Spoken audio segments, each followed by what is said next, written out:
Bonjour, bonjour à tous. Aujourd'hui, je reçois Sanaé Lemoine. Elle écrit L'affaire Margot aux éditions Erol. Un super livre, on va discuter ensemble. Vous allez bien, Sanaé? Très bien, merci. Vous vivez aux États-Unis. Vous connaissez très bien la France. Oui, en effet, je suis ravie d'être ici avec vous aujourd'hui. Voilà, on voyage à Paris pour justement parler du livre L'affaire Margot, qui est un livre très intéressant sur le secret de famille, mais pas que. C'est un livre aussi sur la relation mère-fille, la relation père-fille, ce que c'est qu'une famille. Ça part du personnel pour aller vers l'universel. Et c'est un régal parce qu'en plus, c'est très bien écrit. Donc aujourd'hui, on va essayer de développer un petit peu l'envie, le désir de ce livre, comment c'est né chez vous. Et la première phrase que j'ai envie de reprendre, qui est à l'arrière de la troisième de couverture, nous étions si nombreux, nous les enfants de ces doubles vies, à rêver de l'autre camp. C'est l'histoire d'une enfant qui s'appelle Margot, qui subit un autre camp. Quel est cet autre camp? Oui, exactement. Donc, l'affaire Margot, c'est l'histoire de Margot qui a 17 ans et qui a toujours vécu dans le secret. En fait, c'est l'enfant caché d'une relation entre un homme politique et une actrice. Et toute sa vie, elle a voulu se libérer de ce secret. Et au tout début du roman, elle aperçoit dans la rue la femme officielle de son père. Donc son père partage sa vie entre deux familles. Et donc c'est vraiment un moment où chez Margot naît cette curiosité de savoir comment est la famille officielle, mais aussi de vouloir un peu éclater son monde secret. Et donc, elle fait le choix de raconter son histoire à un journaliste. Mhm. Et ça a un effet Boum. assez voilà, bouleversant, dévastateur. Elle ne s'y attend pas du tout. Oui, elle ne sait pas du tout que justement l'échiquier va complètement être pulvérisé par ce secret qu'elle décide de révéler.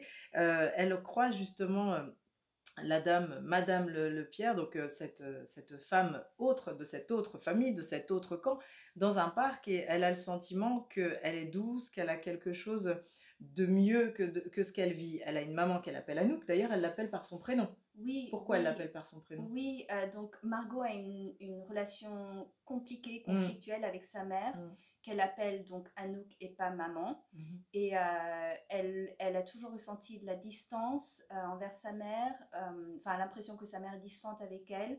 En même temps, elle l'aime énormément. oui. Elle est jeune, elle a 17 ans, elle l'aime, mais elle ressent aussi du dégoût. Donc c'est une relation compliquée. Et c'est vrai qu'elle rêve ou elle a peut-être une fantaisie d'une mère qui est plus aimante et Mmh, douce. Et donc elle s'imagine que peut-être cette autre femme, donc qui est aussi mère mmh, des demi-frères de Margot, peut-être que cette autre femme correspond à un peu l'idéal d'une ouais. mère qui est, voilà, qui est plus... qui est plus douce et qui s'occuperait de Margot. Oui, parce qu'on sent bien une enfant en manque de reconnaissance et d'affection, qui a une relation en effet très conflictuelle avec sa mère, et on s'imagine absolument que l'herbe est plus verte ailleurs, on imagine que la vie ailleurs est plus facile, et quand on est le fruit d'un secret ou d'une famille autre, ça pose la question de la légitimité au monde. Oui, vous avez raison quand vous disiez que Margot recherche la reconnaissance. En Mm, fait, la reconnaissance de son père, donc d'être son enfant légitime, reconnu aux yeux de tous, mhm, mais aussi la reconnaissance d'amour de sa mère. oui. Donc il y a un peu cette double recherche, une qui est plus dans le public et l'autre plus dans l'intimité de la famille. Oui, complètement, parce que c'est Mm, une actrice, Anouk, hein, oui. et donc qui ne vit que pour l'extérieur et qui oublie d'aimer, si ce n'est adorer son enfant. Et ça Mm. crée un trouble assez particulier. Et c'est pour ça que c'est un livre qui est d'abord écrit pour la relation, au-delà du secret, hein, ce que je disais en préambule. C'est écrit pour parler de la relation mère-fille. Oui, et ce qui est important à noter, c'est que l'histoire est racontée du point de vue de Margot, Oui, de cette d'ailleurs, elle jeune est là, hein. fille, voilà, de cette jeune fille. Et donc, c'est son regard sur sa mère. Elle imagine que sa mère est plus à l'aise sur les planches du théâtre, qu'elle vit sa vie d'actrice, qu'elle préfère être actrice que mère. Mhm, Et au fil de l'histoire, Margot se rend compte qu'en fait, sa mère, bien sûr, l'aime mhm, énormément à sa façon, a fait des sacrifices pour elle, que les choses sont tellement plus compliquées qu'elle ne l'imagine, Mhm. qu'elle a seulement un regard très restreint sur la relation aussi entre ses parents. Donc Oui, c'est c'est un quelque regard de chose petite que, fille. voilà, et c'est quelque chose qu'elle doit découvrir au long du livre, que c'est douloureux, mais aussi à la fois, peut-être que ça lui donnera cette reconnaissance qu'elle recherche. C'est un chemin initiatique, c'est une Oui, bah, un révélation à roman elle-même. Oui, d'apprentissage, un roman mais oui. d'apprentissage, exactement. Et on sent bien la différence dans le livre entre les moments où vous écrivez en parlant de la maman et les moments où vous parlez du père. On sent Mm. bien la différence. Le ton est absolument différent. Ça s'explique comment vous avez voulu montrer par le ton et le style deux Mm. personnalités complètement opposées. Oui, alors je voulais ce contraste, mais j'apprécie beaucoup que vous parliez de ça parce que je pense que je ne me suis pas vraiment rendu compte de Ah, ce ouais. contraste en écrivant le livre. Mais ça fait partie des thèmes et c'est assez logique parce que en fait, Margot a grandi avec sa mère, elle a toujours vu sa mère, elle a du mal à vraiment reconnaître tout le travail que sa mère fait, enfin le fait que la maternité, quelquefois, sera en conflit avec son désir de travailler, d'être actrice. Son père est plus absence que présence. Mhm. Et donc, chaque fois qu'il est à la maison, elle le voit avec un regard illuminé. Oui. Enfin, il a une présence très spéciale. Onirique. Et voilà, Mm. exactement, presque comme s'il y avait quelque chose d'un peu merveilleux. Mm. Et donc, je voulais en effet montrer ce contraste, le fait que Margot est toujours en attente de son père, Mhm. et puis que souvent elle est aussi dans les souvenirs, parce Mhm. que elle n'a pas beaucoup de souvenirs avec lui. Donc, avec chaque souvenir, elle le protège comme si Ah c'était oui. quelque chose de très précieux, alors qu'avec sa mère, c'est la vie quotidienne, c'est Oui. tous les jours les bruits qu'elle fait, les choses qui l'énervent. Enfin, voilà, c'est les petits moments qui sont pas toujours agréables, mais qui, en fin de compte, constituent l'amour au sein d'une famille. Et est-ce que ça ressemble un peu à votre histoire ou c'est très éloigné? Parce que c'est votre premier roman, faut le rappeler, et souvent dans les premiers romans, on s'inspire de ce que l'on a pu vivre. Bah, certaines choses sont inspirées ou ressemblent à ma vie. Cette question de secret, puisque mon père a vécu une vie double pendant plusieurs années, et je l'ai su quand j'avais 21 ans, donc je me suis inspirée du secret de famille. C'était assez différent parce que moi j'étais du côté, disons, officiel de la famille. Donc je n'ai jamais vécu une vie cachée, mais j'ai voulu imaginer à quoi ça ressemblerait pour une jeune fille qui est à un âge très important et Mhm. fragile, Mhm. où elle est vraiment à l'aube de l'âge adulte, elle se découvre, elle se construit. Et donc ça m'a intéressée de faire ce travail d'imagination et d'empathie Mhm. pour imaginer son parcours. Et puis, j'ai eu une relation difficile avec ma mère, mais je pense comme beaucoup de filles, surtout pendant mon adolescence. Et donc, c'est vrai que ces tensions ont nourri l'histoire Mhm. de ce livre, mais aussi, en fait, euh, la transformation de la relation au fil de les 10 dernières années Oui, aussi. avec la maturité aussi. Exactement, avec la maturité, le fait que je me rapprochais un peu de l'âge d'une mère, Mhm. enfin que je commençais à me poser des questions différentes, que je m'éloignais de l'âge de Margot en Mhm. fait, Mhm. et que je me rapprochais de l'âge de ma mère. Mhm. Donc ça a en effet inspiré les thèmes et puis les questions que je me Mhm. posais dans l'écriture de ce livre. Et vous avez mis combien de temps pour l'écrire? Alors, presque 8 ans. En Donc, effet, hein. voilà. C'est une Donc, vraie ça a été long. mutation. Oui, parce que j'ai commencé très jeune. J'avais à peine 22 ans quand j'ai Mhm. commencé à écrire le livre. Et donc, c'était un long travail surtout de réécriture où j'ai écrit plusieurs versions du livre. J'ai recommencé. J'avais plus de personnages. Mhm. Quelquefois, je racontais l'histoire du point de vue de 4 personnages. Et donc, Mhm. la version finale, c'est en quelque sorte la version la plus épurée et simple du livre. Euh, j'ai dû vraiment simplifier Mhm. l'histoire pour que ça soit presque pour qu'il y ait, je voulais qu'il y ait une intensité, que ça soit restreint au monde de Margot, sur une histoire sur une année aussi, que Mhm. ça soit Mhm. juste son point de vue. Oui. Euh, mais qui est aussi beaucoup de profondeur au niveau des relations humaines, Mhm. qu'on ressente vraiment une transformation dans sa relation avec son père et sa Mhm. mère, et que le lecteur puisse du coup peut-être se reconnaître Bien sûr, dans se cette projeter histoire. dans Oui, se projeter. l'universalité du propos. Ouais, Bien évidemment, parce que vous me dites que vous l'avez donc commencé à 22 ans, c'est donc un an après avoir appris c'est l'info, donc ça. il fallait quand même du temps, hein. C'est Oui, ça aussi, hein, pour pouvoir sortir de l'émotion oui. et parler à tout le monde. Oui, avoir cette distance était très Mm. importante. D'un côté, la distance aux relations avec mes parents pour que je comprenne leurs choix et que Tout je à fait. aussi comprenne le choix des personnages fictifs dans ce roman. Je pense un peu la distance avec Paris. C'était une ville que Mm. je connaissais très Mm. bien. J'avais passé mes années d'adolescence ici, mais j'ai écrit ce livre surtout aux États-Unis. Donc Oui, avoir un peu ce regard, pas étranger, mais avoir un peu de distance, mais qui en quelque sorte en fait me rapprochait à la ville parce que je rêvais enfin, je rêvais dans le langage de ce livre en permanence. oui, je comprends. Vous parliez de Paris, je voulais vous parler de la France et de votre rapport à la France, votre histoire. Vous avez beaucoup voyagé et vécu dans différents endroits. Vous pouvez nous raconter un petit peu d'où vous venez et votre rapport à la France, parce que dans le livre, on entend parler de Catherine Deneuve et d'autres marques comme Roger Vivier. En tout cas, il y a des références françaises, il y a des descriptions de Paris qui sont assez justes. On a vraiment l'impression, moi, je suis parisienne, donc qu'il n'y a pas d'erreur, qu'il n'y a pas de cliché, que c'est pas une américaine à Paris. Ceux qui le pensent se trompent. Et il y a une vraie volonté de montrer la France que vous avez dans le cœur. Oui, je pense que c'est la phrase juste, la France que j'ai dans le cœur. Je suis française, mon père est français, je suis née à Paris, ma mère est japonaise et elle a longtemps vécu en Argentine. Donc en fait, j'ai grandi dans une famille bilingue, trilingue, où on parlait en espagnol, en français, et puis l'anglais, je l'ai appris à l'école. On a déménagé en Australie quand j'avais 4 ans En effet. et on est resté là-bas 12 ans, donc c'était assez long. Et je suis rentrée en France quand j'avais 11 ans. Et donc, je pense que j'étais en cinquième. Et là, j'ai intégré une école française. C'était le système français.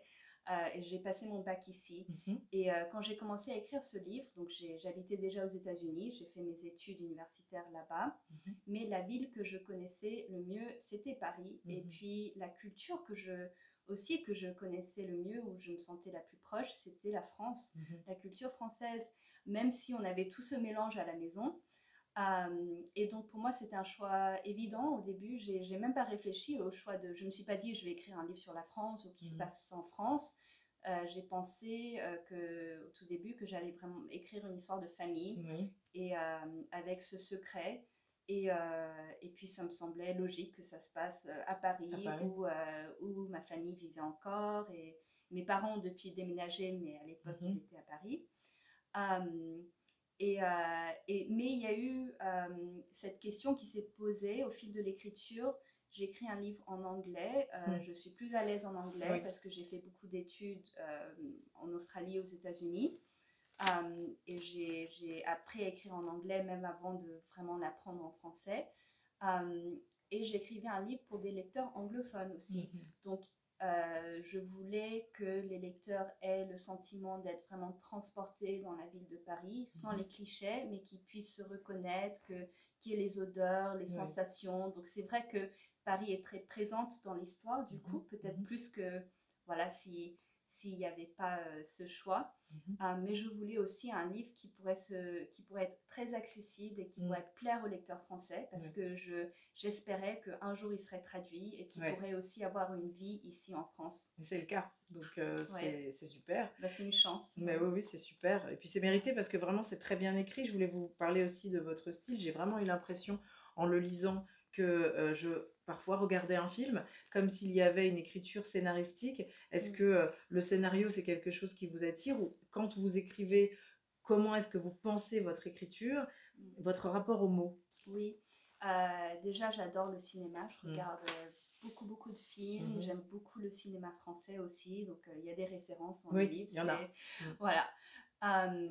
Et même à l'université, j'ai pris des cours de cinéma, enfin, où on étudiait des films, donc ça m'a toujours fascinée. Et puis, je trouve que il y a quelque chose qu'on peut apprendre en tant que qu'écrivain, en regardant un film, la manière que les histoires sont racontées, la trame, l'intrigue, en fait, il y a beaucoup de choses qui peuvent nous inspirer. Mhm. Et quand j'écrivais ce livre,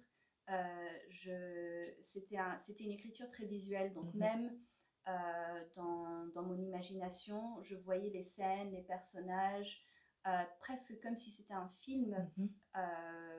qui me quittait jamais, qui Oui. me hantait, qui m'habitait en permanence. Et donc c'est vrai que du coup, l'expérience de lire ce livre, je pense, est assez visuelle, où Totalement. on retrouve les mêmes éléments qu'on aurait dans un film presque. Totalement, totalement. C'est vrai que s'il y a une adaptation possible, là, on y est, on est au cœur de la possibilité scénaristique parce qu'on sent vraiment qu'il y a une caméra qui se promène, on voit les visages, c'est très bien décrit, vous avez vraiment le sens de la description, donc c'est vraiment important, surtout pour un premier roman, parce qu'on sait que c'est toujours un petit peu difficile de faire un premier roman, et donc là, il y a quelque chose de très ancré. Et l'idée d'écrire un premier roman sur votre histoire, depuis quand avez-vous eu envie d'écrire? Est-ce que vous vouliez partir de cette Mm. histoire? Est-ce qu'il y a un roman qui attend dans un tiroir depuis 15 ans et vous vous êtes dit, bah non, finalement, ça va être ça? Qu'est-ce que vous avez eu envie de faire? Ah, bah j'ai toujours aimé écrire depuis Mm. que je suis toute petite. Enfin, d'abord, c'était l'amour de la lecture et des Mhm. livres. Je passais des heures et des heures à lire, enfin, trop de temps d'ailleurs. Enfin, selon ma mère, qui s'inquiétait pour mon bien-être. Mais j'ai écrit d'autres histoires avant d'écrire ce roman. En D'accord. fait, j'écrivais sur l'Australie, donc Mhm. plus sur mon enfance, ma jeune enfance. J'écrivais des histoires même sur l'Argentine, le Mhm. pays où ma mère avait vécu. Et donc, ça m'est venu, en fait, l'idée de l'affaire Margot m'est venue vraiment du jour au lendemain. D'accord. J'ai eu une inspiration, j'ai commencé à écrire et je me suis rendu compte au bout de quelques semaines que c'était pas juste une histoire courte, mais un Mhm. roman. Oui. Et je ne me suis jamais ennuyée en écrivant Mm. l'histoire. J'ai voulu mieux la découvrir, plonger dans les sentiments des personnages et vraiment aller au fond de ce qui les tracassait. Oui. Et puis 8 ans plus tard, Bah oui, voilà, voilà, et le livre est c'est le là. résultat. Exactement. Et vous avez un deuxième livre prêt, ceux par exemple sur l'Australie ou autre, que vous avez envie de faire paraître, ou une toute autre histoire? Ouais, donc il y a plusieurs années, donc là, peut-être 6 ans, j'ai commencé à écrire un autre livre qu'au final j'ai mis de côté parce que j'avais pas le temps et j'étais très concentrée sur mon premier roman. Mais c'est une histoire que donc aujourd'hui je suis en train d'écrire, ça sera mon deuxième livre, enfin Mhm. j'espère. Oh, oui. Et c'est un peu inspiré de la vie de ma mère. C'est Mhm. l'histoire d'une japonaise qui quitte le Japon pour aller vivre en Argentine pendant les années 70-80. D'accord. Donc c'est pendant la dictature Oui. militaire. Mhm. Et cette période est disparue.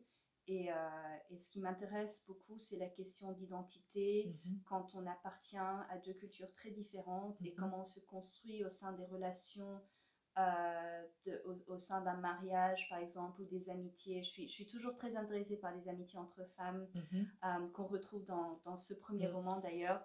Donc, c'est le deuxième livre, en fait, c'est un univers complètement différent parce Mhm. qu'on est au Japon et en Argentine Mhm. dans le passé. Mais c'est des thèmes qu'on retrouve un peu Qui sont... Eh l'identité, oui. la famille, les familles compliquées, Mhm. le mariage, le désir, la féminité, tout ça, on retrouvera les mêmes thèmes. Ah bah c'est super. Donc voilà, on a fait connaissance aujourd'hui avec Sanaë Lemoine, qui nous prépare un joli deuxième roman. Mais en tout cas, aujourd'hui, c'est l'affaire Margot, aux éditions Erol. C'est vraiment, vraiment bien. Moi, j'ai été embarquée par le style. Merci. Vraiment, j'aime aussi beaucoup le cinéma et j'ai trouvé et la littérature et le cinéma. Et d'ailleurs, dernière question, est-ce que la littérature soigne? C'est une énorme Alors, question, vous avez 2 heures. non.